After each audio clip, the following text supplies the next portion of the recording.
Reunião na Controladoria urgente, 1º de janeiro de 2027. Guarda essa data, porque é nesse dia que a demonstração de resultado do mundo inteiro muda de cara. E não é ajuste de vírgula não.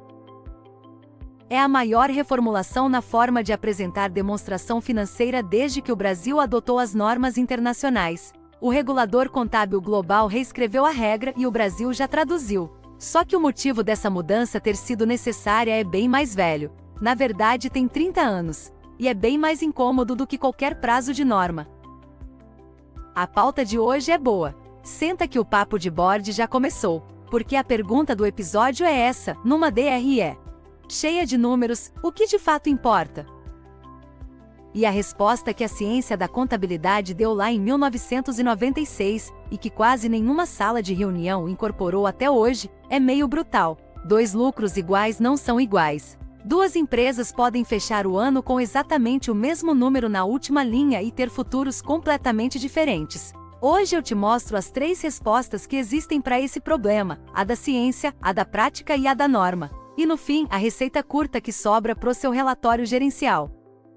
Mas antes deixe eu montar a cena, porque ela se repete em muita reunião mensal. A DRE chega com dezenas de linhas. Receita bruta, deduções, receita líquida, custo, margem de contribuição, despesa por centro de custo, resultado financeiro, e por aí vai. E a atenção da sala inteira converge para uma linha só, a última. É um reflexo natural, né? O lucro é o placar do jogo. Ninguém abre o resumo de um jogo de futebol para ler posse de bola primeiro. Todo mundo olha o placar. Só que aqui tá a diferença. No futebol, o placar conta a história inteira. Na contabilidade, ele não conta.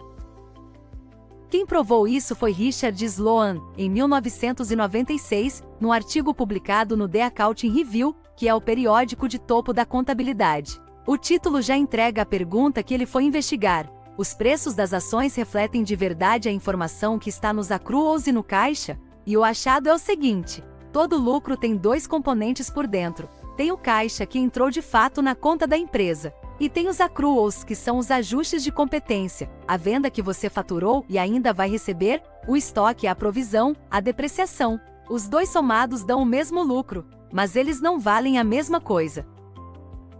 E aqui vem o primeiro grande twist, tá?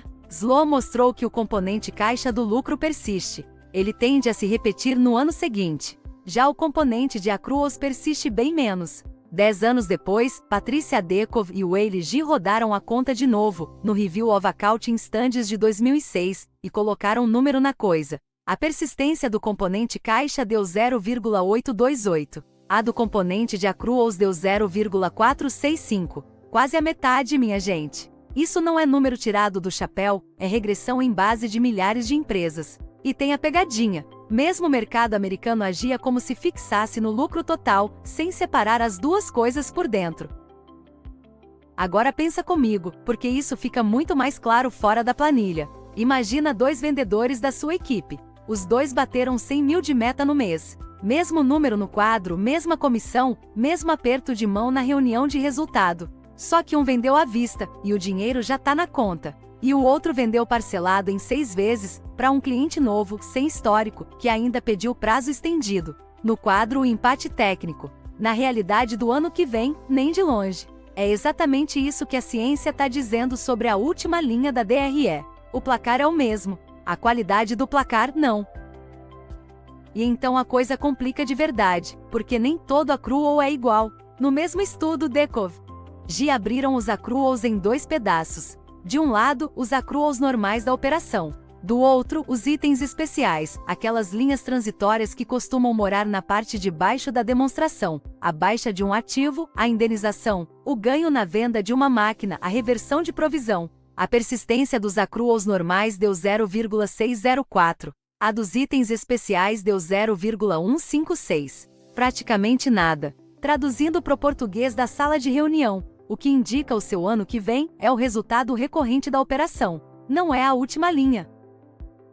E olha o tamanho do estrago que isso faz numa decisão. Se o lucro do ano foi puxado por uma venda de imóvel ou por um crédito tributário que apareceu uma vez só, a última linha subiu, mas nada mudou na máquina que gera resultado. E aí vem a decisão em cima disso: dividendo maior, investimento aprovado, bônus pago, gente contratada. tudo ancorado num número que a própria ciência diz que não se repete. Não é má fé de ninguém, tá? É leitura de placar. Mas lucro que não vira caixa merece desconfiança sistemática. Não porque ele seja mentira, porque ele conta menos sobre o ano que vem.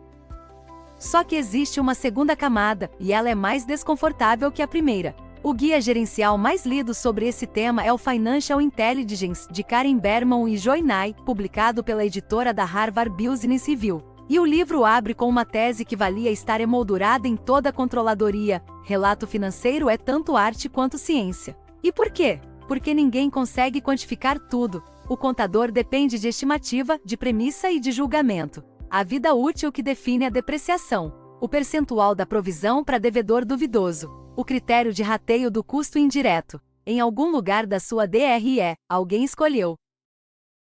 E se arte e ciência se misturam dentro do número, a pergunta muda de lugar. O Warren Buffett deu a versão de dono disso na carta aos acionistas da Berkshire Hathaway de 1986. Tem um apêndice ali com um nome ótimo, alguma coisa como a falácia do fluxo de caixa. É onde ele define o owner earnings, o lucro do dono. A conta é essa: pega o lucro reportado, soma a depreciação e os outros itens que não são caixa, e subtrai o investimento médio anual que o negócio precisa fazer só para manter a posição competitiva e o volume que ele já tem. O que sobra é o que o dono poderia tirar sem machucar a empresa. E é daí que vem a implicância famosa dele com o EBITDA. A conta ignora justamente esse investimento obrigatório.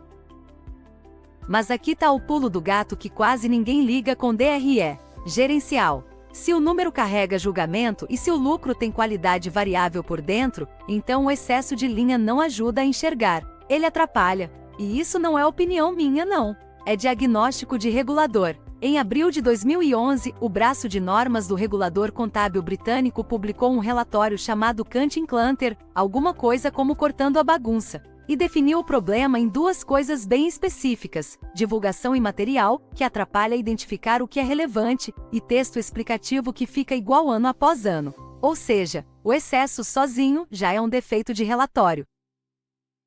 Aí a gente volta para a data do começo. Porque o Conselho Internacional de Normas Contábeis, o IASB, respondeu isso em norma. Em 9 de abril de 2024, saiu a IFRS 18, que substitui a antiga IAS 1 e redesenha a demonstração de resultado do mundo inteiro. Ela vale para os exercícios iniciados em 1º de janeiro de 2027, com 2026 tendo que ser reapresentado como comparativo. Ou seja, o ano que você está fechando agora já volta para a mesa. E o que muda é isso: receita e despesa passam a se organizar em 5 categorias, sendo 3 principais: operacional, investimento e financiamento. Vêm subtotais obrigatórios como lucro operacional. E as medidas ajustadas que a administração usa, os EBITDA ajustados da vida, agora vão para a nota explicativa auditada, reconciliadas com cada ajuste explicado.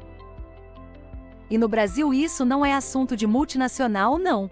O Comitê de Pronunciamentos Contábeis já converteu a norma, virou o CPC 51, e o Conselho Federal de Contabilidade publicou como NBCTG 51. Mesma vigência. Agora, o detalhe que muda o jogo e que pouca gente está falando: a norma não altera o lucro. Ela não mexe em reconhecimento nem em mensuração. O lucro líquido continua exatamente o mesmo. Só que a reclassificação pode mexer no seu subtotal de lucro operacional. E se você tem covenant bancário amarrado nesse subtotal, ou bônus de diretoria atrelado a ele, o número muda sem o desempenho ter mudado nada. Isso é conversa para ter com o banco em 2026, não em 2027. Agora o outro lado, porque tem 2 contrapesos honestos aqui. O primeiro: nada disso é culpa do contador. O julgamento não é defeito de caráter, é característica do sistema. Não existe demonstração sem premissa, e o que a norma faz é obrigar a mostrar a premissa, não eliminar ela. O segundo é mais sério, e é sobre transposição. Quase toda essa ciência foi construída em companhia aberta, com preço de mercado como critério de teste. Levar isso para a média empresa fechada é hipótese razoável. Não é lei. A lógica dos 2 componentes se sustenta em qualquer regime de competência, lógico. Mas se alguém te prometer um coeficiente ex-ante para a empresa fechada, desconfia. E é justamente aqui que o quebra-cabeça se fecha, porque repara que as 3 respostas apontam para o mesmo lugar. A ciência diz: olha o caixa que tem dentro do lucro e as linhas recorrentes da operação. A prática diz: domina poucas medidas e sabe questionar as premissas. A norma diz: menos número solto, mais estrutura. É tipo um supermercado que reorganizou os corredores. Os produtos são os mesmos, o preço é o mesmo, mas agora dá para achar o que você foi buscar. E para DR é gerencial de uma média empresa que em muito caso cresceu por acúmulo, cada gestor pedindo uma linha nova. A receita que sobra é curta, menos linhas, mais estrutura, e uma ponte mensal do lucro pro caixa tratada como o número mais importante do relatório. Então o problema não é a DR mostrar pouco. O problema é ela mostrar tudo e não deixar ver o que importa. E a pergunta que o board deveria fazer não é só se o lucro veio.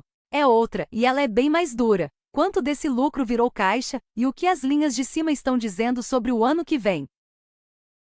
Se a sua reunião mensal responde isso em 5 minutos, o relatório tá bom.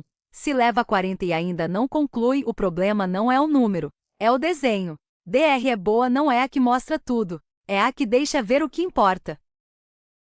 E por falar no que importa, inscreva-se no canal para mais conteúdos. Aqui foi Insight, lá fora é execução. Te vejo na próxima reunião.